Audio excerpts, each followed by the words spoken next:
You think Appalachian families in the early 1970s just slapped Bologna between two slices of Wonder Bread and called it lunch? Not even close. These mountain communities and rural farming families created some of the most resourceful, surprisingly delicious sandwiches in American history. We're talking about food born from necessity, perfected through generations and packed with more ingenuity than most restaurant menus today. Let's explore 25 sandwiches that kept families fed, connected them to their heritage, and prove that creativity matters more than a full pantry. Peanut butter and pickle sandwich. This combination emerged from Depression-era experimentation and stuck around to the 1970s because, against all logic, it actually worked. Creamy peanut butter spread thick on white bread, then topped with dill pickle slices, or sometimes just pickle brine drizzled over the peanut butter. The flavor was strange and compelling. Salty, creamy peanut butter interrupted by briny, vinegary pickle brightness. Children often loved these despite their strangeness, and mothers appreciated the protein from peanut butter combined with acid-preserved vegetables that added vitamins. The pickles provided crunch that peanut butter alone couldn't offer, plus the vinegar cut through richness in a way that made the sandwich easier to eat without getting that sticky peanut butter mouth. In Tennessee, Kentucky, and Arkansas, variations appeared regularly, sometimes with pickle relish instead of slices, sometimes with the brine mixed directly into the peanut butter before spreading. Some families swore by bread and butter pickles for sweetness. Others insisted on dills for proper tang. The cost was negligible. Peanut butter was affordable protein that kept for months. Pickles were home preserved from summer gardens or bought cheaply by the gallon jar. Together, they created a sandwich that lasted through lunch without degrading, provided balanced nutrition, and tasted genuinely interesting.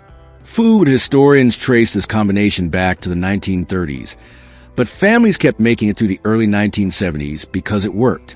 It challenged assumptions about what flavor combinations made sense, proving that resourcefulness creates real innovation when you're willing to try things that sound crazy. Fried bologna and potato chip sandwich. Sometimes chemistry happens accidentally, and you get a combination that seems simple but actually delivers something special. Thin sliced bologna fried until the edges curled up and crisped, creating a natural bowl shape, then placed on soft bread with potato chips, adding crunch. The fried bologna's rendered fat created richness. The salt crust that formed on its surface during frying provided concentrated flavor that plain cold bologna never had.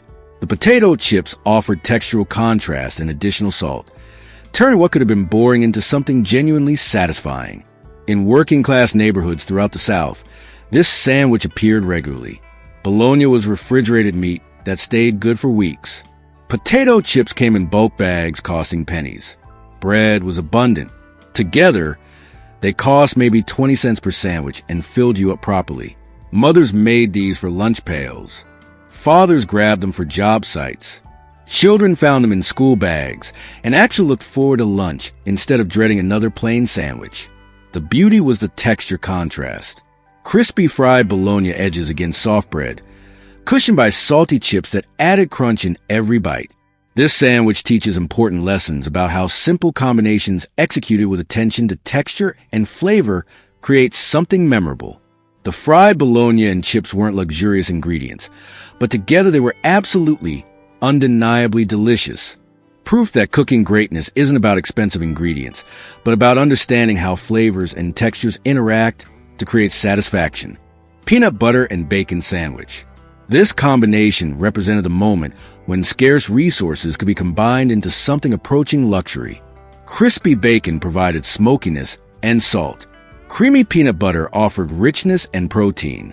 Together on soft bread, they created something that tasted expensive even when made from pantry staples. The bacon's saltiness enhanced peanut butter's inherent sweetness, while the peanut butter's richness complemented bacon's smokiness. The textural contrast between crispy bacon and smooth peanut butter made each bite interesting, made you pay attention instead of just eating mechanically. In rural homes where bacon came from pigs raised in backyard pens, this sandwich was special occasion food, made when money was available or when showing particular love. Mothers made these for husbands before hard labor days, knowing the combination provided complete protein and sustained energy through hours of work. Fathers made them for children as treats, sharing something that felt indulgent within reach. In the early 1970s South, this sandwich meant accessible indulgence, not expensive like restaurant food, but not every day either. You saved it for moments that mattered, for celebrations small enough to happen at home, but significant enough to deserve something special. What makes this sandwich endure is honest deliciousness. The combination genuinely works, satisfying both immediate hunger and deeper craving for richness and salt. This proves that sometimes simple combinations executed with care transcend economics to become actual food that people genuinely love and remember decades later. Fried egg and ketchup sandwich. Sometimes the simplest combinations reveal the most about a place and time. A fried egg, yolk still soft, white fully set, placed on soft white bread with ketchup and maybe a thin smear of butter or mayo. That's it. Nothing fancy. Nothing complicated. Just protein, carbs, and a condiment that every household had in the refrigerator door. The heat from the freshly fried egg warmed everything else. When that yolk broke, it created a natural sauce that mixed with the ketchup's tangy sweetness. The butter or mayo added richness that made the whole thing feel more substantial than it actually was. The sandwich cost almost nothing to make. Eggs came from backyard chickens or cost maybe 60 cents a dozen at the store. Bread was homemade or bought in bulk. Ketchup was a pantry staple that lasted for months. Yet together, they provided complete protein and delivered genuine comfort. Mothers made these for breakfast before school, for lunch when the garden needed tending, for supper when time was short and energy was shorter. Men carried them in lunch pails to factories and construction sites, eating them cold hours later, but still finding them satisfying. The fried egg's richness combined with ketchup's sweetness created something mysteriously appealing to children and adults alike. In Appalachia and throughout rural areas, this sandwich proved you didn't need complexity or expense to create something people genuinely loved. The beauty was in its honesty.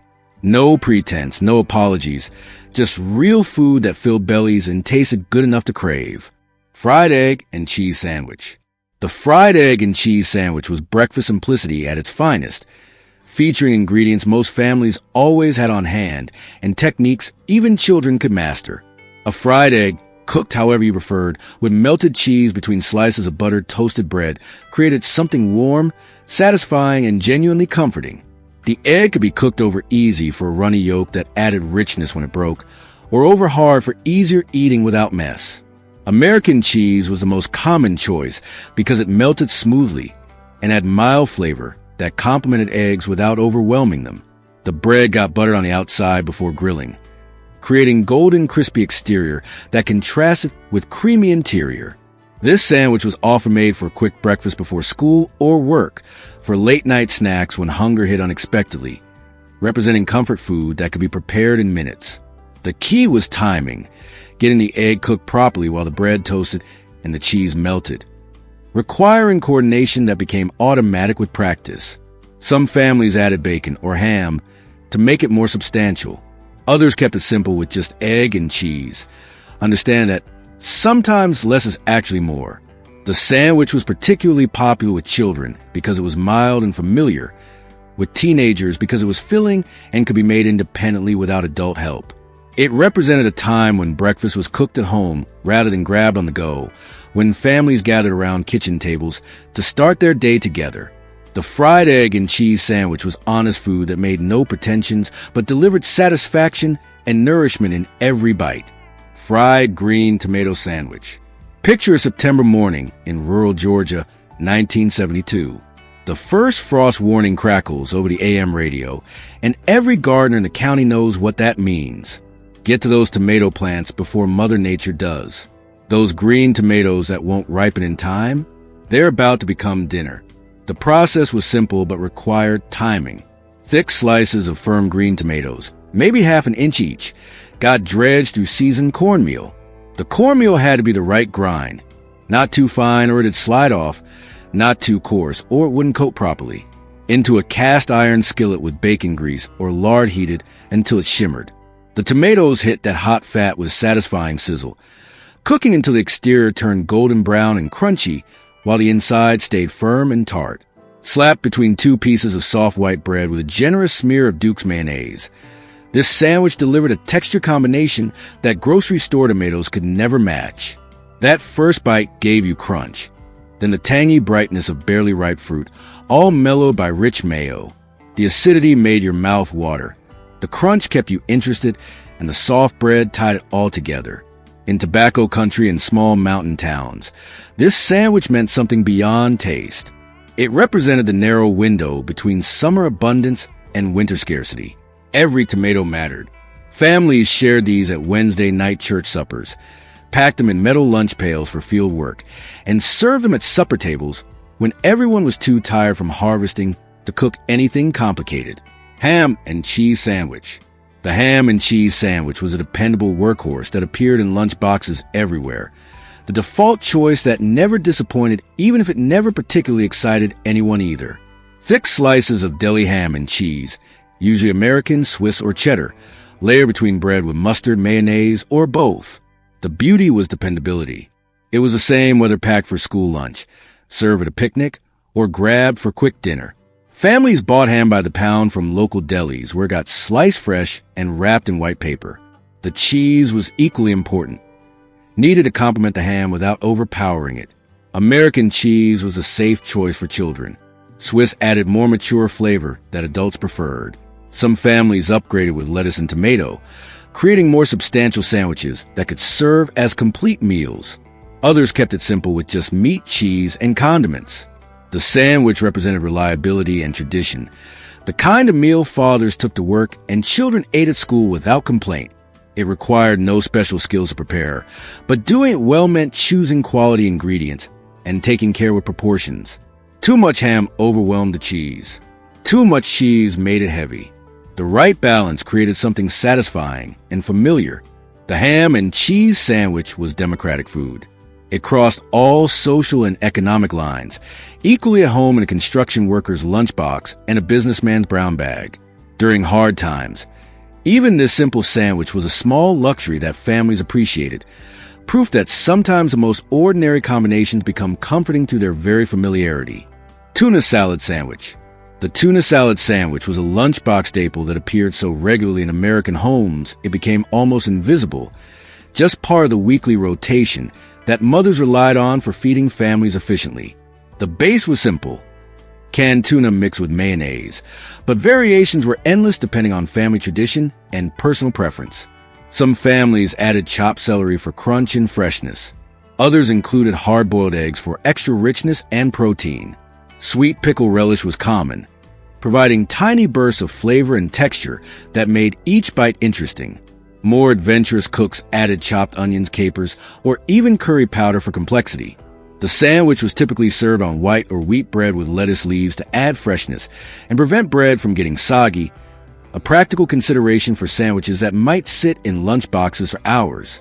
Tuna salad represented practicality and nutrition during an era when mothers packed lunches every morning and planned meals around budget-friendly protein sources. Canned tuna was affordable, shelf-stable, and versatile enough to dress up for company or keep simple for everyday meals. The sandwich was perfect for summer picnics because it didn't require heating and actually tasted better served cold. Children often requested tuna salad because it was familiar and comforting, while adults appreciated its convenience and nutritional value. The key to great tuna salad was finding the right balance between tuna and mayonnaise, ensuring the mixture was moist but not soggy, flavorful but not overwhelming. Each family had their own secret touches that made their version special, small adjustments that created identity and tradition from simple ingredients. Pimento cheese sandwich. Pimento cheese occupied a special place in Southern food culture. Not quite poverty food, not quite fancy, but something that every family made according to their own specific recipe. The base was always the same: sharp cheddar cheese, roasted red pimento peppers, and mayonnaise, combined into a spread that became legendary. Homemade versions started with a block of cheese, shredded by hand on a box grater, because food processors were expensive luxuries. Canned pimentos got drained thoroughly, then diced or left in strips, depending on family preference. Mixed with enough mayo to bind everything together, plus maybe some yellow mustard and hot sauce for heat. The result was creamy, tangy, with subtle sweetness from the peppers. spread thick on soft white bread. These sandwiches appeared at church potlucks, ladies' luncheons, and bridge club meetings. The cheese provided calcium and protein. The pimentos added vitamins. The mayo created binding richness that made the whole thing feel substantial. In the early 1970s South, pimento cheese represented elevated simplicity. Nothing fancy about the ingredients, but made with intention and care. Families guarded their specific recipes, adjusting spice levels and mayo ratios to personal taste. Some added minced celery for crunch. Some threw in chopped pecans. Some kept it absolutely pure. What made pimento cheese remarkable was how it transcended economic class. Wealthy ladies made it with expensive aged cheddar from specialty shops. Poor families made it with whatever cheese was available from the government commodities program. But everyone recognized its value, understood its place in Southern culture, and made it their own way. Deviled ham sandwich. Underwood deviled ham came in small tins with a devil logo on the label, and it represented shelf-stable protein that families could actually afford. The contents were processed meat, part mechanically separated, part actual ham, all preserved in a way that meant it could sit in the pantry for months without spoiling. Mixed with mayonnaise, yellow mustard, and sweet pickle relish, that canned ham transformed into a spread with genuine personality. The ham itself was salty and vaguely smoky. The mayo added richness. The mustard brought sharpness. The relish contributed vinegary brightness and tiny pops of sweetness. Combined and spread thick on white bread, it created a sandwich that tasted far more complex than its simple ingredients suggested. These sandwiches were church picnic staples, made by ladies' auxiliary groups who'd gather in church basements to prepare food for outdoor gatherings. The deviled ham mixture held together perfectly and didn't require refrigeration for hours, which was crucial for communities without reliable coolers or ice. In Appalachian towns, women took genuine pride in their deviled ham technique, getting the spice balance just right, achieving the perfect spreadable consistency, making enough to feed the congregation without running short. Fathers brought these sandwiches to construction sites and fishing trips. Children opened their lunch pails, hoping to find deviled ham instead of plain Bologna. What made this remarkable was a transformation from industrial ingredient into something that could impress at community gatherings. It proved that skill with humble ingredients created real value and connection, that making something ordinary taste special was its own form of excellence. Spam sandwich. The Spam sandwich was wartime ingenuity that became peacetime comfort food, featuring the famous canned meat that fed families during World War II rationing and stuck around because people actually grew to like it or at least became accustomed to its distinctive flavor.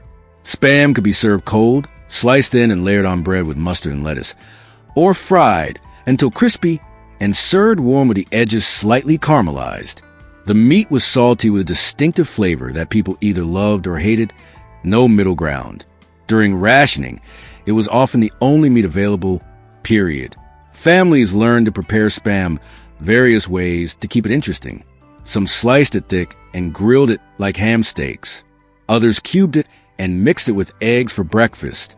The sandwich version represented resilience and making do with what you had, turning necessity into meals that could actually be satisfying when prepared with care. The mainland sandwich was typically simple. Spam on white bread with mustard, maybe lettuce if you were lucky. Some families fried the Spam to improve its texture and add flavor, creating crispy edges that made the sandwich more appealing than cold sliced versions ever could be. The Spam sandwich was democratic food that fed both struggling and comfortable families during difficult times. It represented American ingenuity and the ability to find satisfaction in simple pleasures even when circumstances were challenging. While Spam never achieved a reputation of traditional deli meats, it served its purpose faithfully and created nostalgic memories for those who grew up eating it, proving that sometimes the foods we remember aren't the fancy ones, but the ones that got us through. Corned beef hash sandwich. Corned beef hash represented the genius of the morning after sandwich, using leftovers from Sunday's boiled corned beef dinner mixed with diced potatoes, onions, and enough seasoning to make it all sing. This wasn't breakfast food for most rural families. It was Monday's supper, made from what remained after the weekend roast. The mixture got pressed into a cast iron skillet with a little grease, then left alone until a proper crust formed on the bottom. That patience was everything. Rush it, and you get mush. Wait for it, and you get crispy, golden brown bits that shattered in your mouth before giving way to soft potato and salty meat. Loosened with a spatula and piled onto bread with ketchup. Maybe a fried egg if someone was feeling fancy. Each bite delivered layers of texture and flavor. The salty richness of corned beef. The soft potatoes binding everything together. Those crispy edges providing contrast that made the whole thing interesting. In working-class neighborhoods across the South, this sandwich meant resourcefulness in action. Nothing got wasted. Yesterday's scraps of meat and leftover potatoes became something more substantial than either could be alone. Families understood this alchemy instinctively, combining humble leftovers into meals that fueled another day's labor. This sandwich teaches economical wisdom that's still relevant. Creativity with yesterday's ingredients creates both savings and satisfaction. The knowledge that nothing was wasted made it taste even better, like you were eating survival itself. Canned salmon salad sandwich. Canned salmon was miracle food for rural families in the early 1970s. Shelf-stable protein that didn't require refrigeration before opening, affordable enough for regular meals, and packed with omega-3 fatty acids that nobody knew about but benefited from anyway. Mixed with mayonnaise, diced celery for crunch, minced onion for bite, and sometimes sweet pickle relish for brightness, salmon salad became something approaching sophistication. The flavor was briny, slightly fishy but not overwhelmingly so, rich with umami from the salmon and mayo working together. These sandwiches appeared at ladies' luncheons and church gatherings, moments when women wanted to serve something that felt a bit special. Mothers made these for occasions when they wanted food that felt fancier than usual, even though the ingredients were affordable basics. The salmon mixed easily. The result stayed stable, without refrigeration for hours. The protein was complete and substantial. In rural areas where fresh fish wasn't available unless you lived near water, canned salmon represented access to ocean bounty, to the wider world, to foods that felt cosmopolitan compared to the usual beans and bacon. The can itself felt modern and sophisticated, with its key that peeled back the metal top. What made salmon salad remarkable was its balance of accessibility and perceived luxury. Cheap enough for regular families to afford, but feeling special enough for occasions that mattered. The combination of mayo's richness with salmon's inherent flavor created something surprisingly sophisticated, proving that canned goods could create real quality when prepared with care. Fried catfish sandwich. In southern river towns and rural areas where catfish filled creeks and farm ponds, fried catfish sandwiches represented both regional tradition and genuine abundance. Unlike many foods on this list born from scarcity, catfish meant bounty, meant someone took the time to fish and brought home protein that didn't cost anything beyond effort. Whole catfish got cleaned and filleted, a skill passed down through generations. Those fillets got dredged through cornmeal seasoned with paprika, cayenne, salt, and black pepper, then fried in hot oil until the exterior turned golden brown and crunchy, while the flesh inside stayed white, tender, and flaky. The meat was delicate with subtle sweetness, nothing like the muddy flavor people who'd never eaten fresh catfish worried about. Piled onto soft bread or fried cornmeal buns with coleslaw for crunch and tartar sauce for richness, these sandwiches tasted like summer, like community fish fries, like celebration. For families living near water, catfish were free protein. Catch them in creeks using trot lines or traps. Prepare them simply and feed the whole family. In rural Georgia, Louisiana, Arkansas, and throughout the Mississippi Delta, catfish sandwiches meant resourcefulness meeting abundance in the best possible way. These weren't poverty food, but celebration food, made for church gatherings, family reunions, and summer evenings when everyone gathered outside because it was too hot to stay in the house. The flesh's delicate texture, the cornmeal's crunch, the coleslaw's acid cutting through richness created balance and genuine deliciousness. Butter and sugar sandwich. This sandwich seems almost offensive in its simplicity, like you'd only make it if you'd run completely out of options. Soft white bread spread thick with butter, then sprinkled generously with white sugar, pressed together and eaten immediately while the butter was still semi-solid and the sugar hadn't fully dissolved. But calling this desperation food misses something important. In the early 1970s rural South, this appeared not just as emergency rations, but as treats, moments of joy available to children when money for candy wasn't in the budget.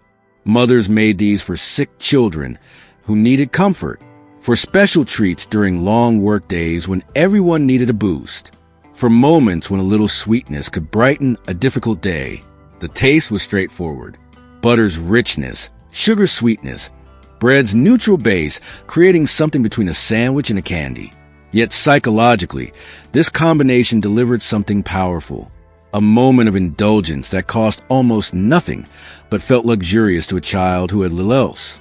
In Appalachian communities and throughout rural poverty, this sandwich existed in that strange zone where desperation and creativity merged. Parents use available resources to create moments of happiness for children who deserve joy even when circumstances made that difficult. What makes this sandwich historically important isn't culinary sophistication. It's human warmth. The willingness to create sweetness and moments of happiness from virtually nothing. The understanding that feeding children's spirits mattered as much as feeding their bodies. Pork and vinegar sandwich. When cash was tight and the grocery budget barely stretched to cover flour and coffee, pork became the protein that saved Appalachian families. Not fancy cuts. We're talking tough shoulder meat, the kind that required patience and know how to make edible. The pork went into large iron pots, covered with water, and boiled for hours until it fell apart when you looked at it wrong. Then came the shredding, pulling that tender meat into strands with 2 forks. But here's where mountain cooking showed its genius. Instead of sweet barbecue sauce that cost money, these cooks doused that shredded pork in straight vinegar mixed with black pepper, red pepper flakes, and salt. Not a little vinegar for flavor. We're talking enough to make your eyes water when you leaned over the pot. This sharp, puckering vinegar served multiple purposes in communities where refrigeration meant an ice box if you were lucky. It preserved the meat for days without spoiling. It tenderized those tough cuts even further. Most importantly, it stretched resources by making a little meat taste like a lot when piled onto biscuits or soft white bread. In eastern Kentucky and West Virginia coal country, families made this in massive batches on Sunday, feeding it to 8 or 10 people throughout the week. The vinegar's intensity became comfort itself for children who grew up with it. That sharp, tangy flavor meant home, meant survival, meant your mother's ingenuity was keeping everyone fed on wages that barely covered rent. Potato and onion sandwich. This sandwich emerged from Depression-era necessity and persisted through the early 1970s because it actually worked, because it filled you up properly and tasted better than you'd expect from such simple ingredients.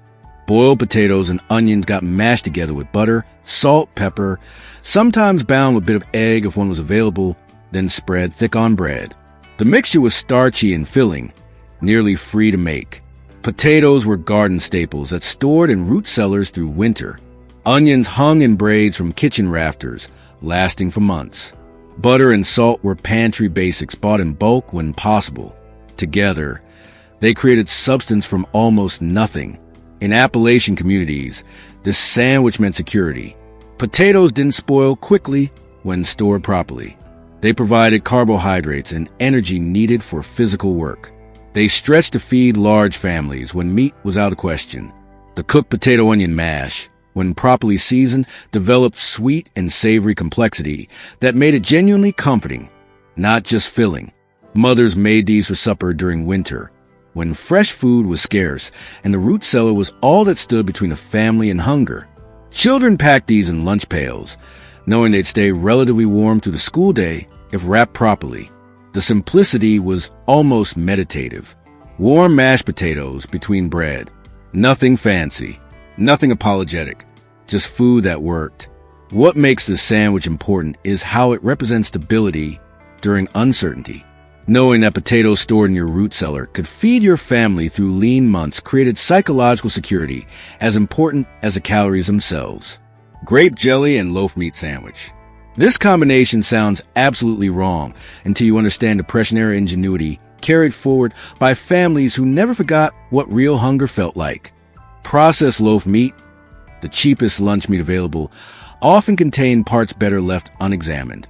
It had a metallic tang, a slightly slimy texture, and cost about 30 cents for enough to make sandwiches for a week. The genius move was spreading grape jelly directly onto that meat.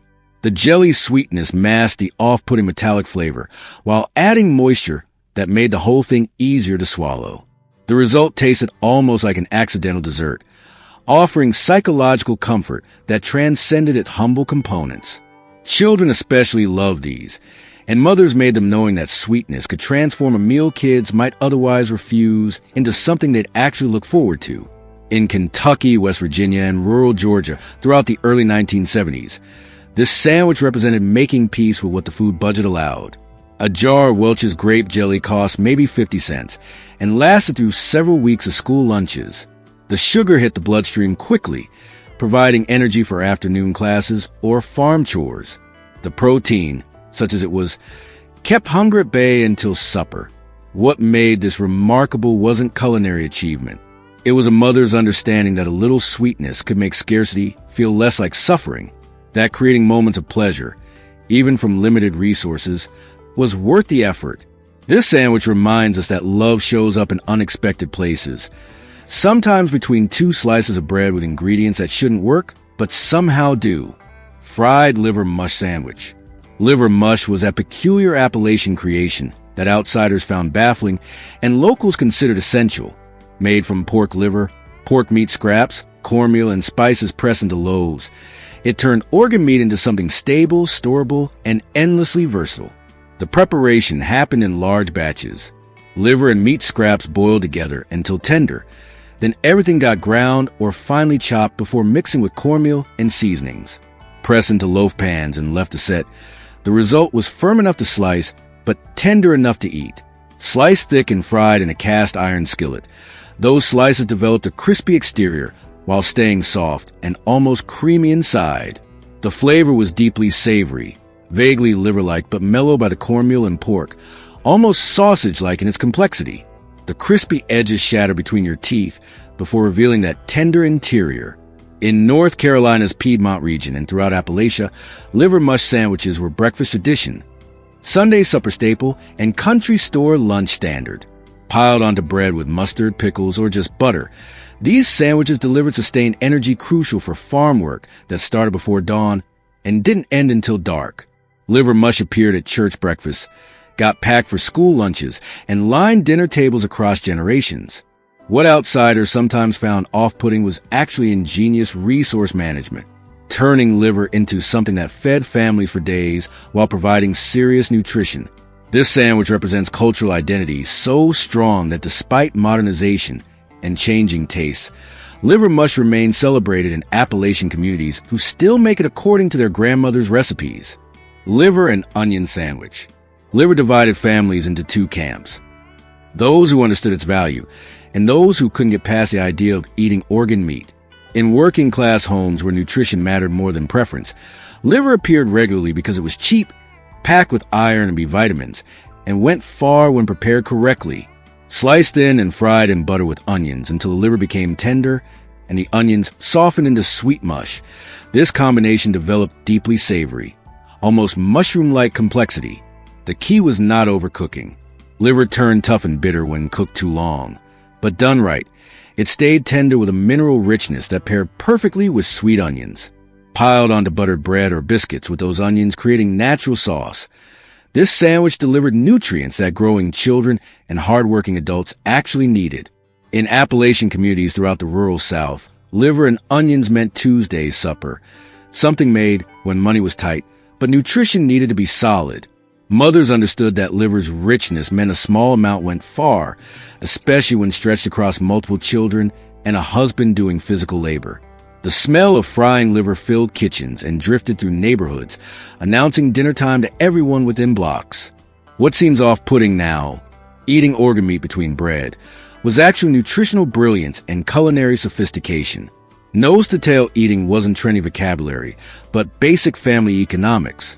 This sandwich taught generations that using every part of the animal wasn't primitive. It was respectful and necessary. Chitlins sandwich. Let's be direct about this one. Chitlins are pig intestines, and in the early 1970s, eating them was about as nose-to-tail as American cooking got. Decades before fancy chefs made organ meat trendy, rural Southern families, particularly black communities, were using every part of the pig because wasting food meant going hungry. The preparation took commitment. Hours of cleaning, scraping, and boiling until those intestines became tender and lost their intense aroma. Well, mostly lost it. The smell of cooking chitlins filled entire homes and drifted down the block, announcing what was for supper long before anyone sat down to eat. Seasoned with vinegar, spices, and rendered pork fat, the finished product had a chewy, slightly gelatinous texture and a distinctive flavor that wasn't for everyone. Served on soft bread or split biscuits with hot sauce and raw onions, this sandwich represented economical brilliance. Using parts that would otherwise be discarded or sold for pennies turned waste into protein. But calling it poverty food misses something important. In black communities throughout the rural South, chitlins carried cultural weight dating back generations. This was ancestral cooking, recipes passed from grandmothers who'd learned from their grandmothers. Making chitlins required skill and knowledge. Serving them was a Friday night tradition, a holiday celebration, something prepared with pride and eaten with dignity. The Chitterlings sandwich taught lessons that trendy restaurants are just now learning. Every part of what feeds you deserves respect. Cultural food traditions hold power regardless of economics. And flavor, real flavor, transcends social class. Liverwurst Sandwich. The Liverwurst Sandwich was an acquired taste that divided people into passionate camps. Those who loved its rich, distinctive flavor, and those who couldn't get past its unusual texture and intense aroma. Made from ground liver mixed with pork and spices, liverwurst was spreadable and intensely flavored, something you either embraced or avoided completely. The sandwich was typically built on rye bread with mustard, onions, and sometimes lettuce, adding freshness to cut through richness. European immigrants brought liverwurst to America, where it became popular in German and Jewish communities before spreading to broader populations who appreciate affordable, nutritious protein. The spread was genuinely nutritious, providing iron and protein in a form that even children could learn to enjoy if introduced properly. Some families served liverwurst with sliced hard-boiled eggs, creating even richer and more substantial sandwiches that could fuel a full afternoon of work. The key to good liverwurst sandwiches was balance. The strong flavor of the liver needed to be complemented by right bread and condiments without being overwhelmed. Rye bread's hearty flavor stood up to liverwurst intensity, while mustard added sharpness that cut through richness and made the whole thing more palatable. The sandwich represented a time when people ate organ meats regularly, when waste was considered shameful, and using every part of the animal was basic common sense. Liverwurst was a way to create something delicious and nutritious from parts that might otherwise be discarded. The sandwich was often packed in lunch boxes for men doing physical jobs, providing sustained energy and genuine satisfaction. Bean Loaf Sandwich. Dried beans kept rural Southern families alive during the early 1970s. They were cheap enough to buy in bulk, stored in glass jars for months, and provided protein when meat was a Sunday luxury. But eating boiled beans every night got old fast, especially for children who'd push them around their plates and complain. The bean loaf changed that equation. Mothers would take cooked pinto beans or navy beans, mash them thoroughly with potato masher, then mix in breadcrumbs, a precious egg, diced onion, and whatever seasonings the pantry offered. This mixture got pressed into a loaf pan and baked until held together like meatloaf. The result was dense, earthy, and surprisingly satisfying. Sliced thick the next day and fried in a cast iron skillet with a little lard. Those slices developed crispy edges while staying creamy inside. Placed on buttered bread with a slice of government cheese and yellow mustard, they created a sandwich that delivered complete protein. The beans and bread together formed all the amino acids needed for a full day's work in the fields. In Arkansas and Mississippi, Tuesday became bean loaf sandwich night because Monday was when the week's pot of beans got cooked. Mothers packed these in lunch pails for children walking to school, knowing they'd stay fresh and filling through a long day. The loaf held together perfectly, didn't require refrigeration, and tasted better than plain beans ever could. What made this remarkable wasn't sophistication. It was transformation. A simple mash of beans became something substantial enough to feel like a real meal, proving that care and creativity could create dignity even when the checking account was empty. So there you have it.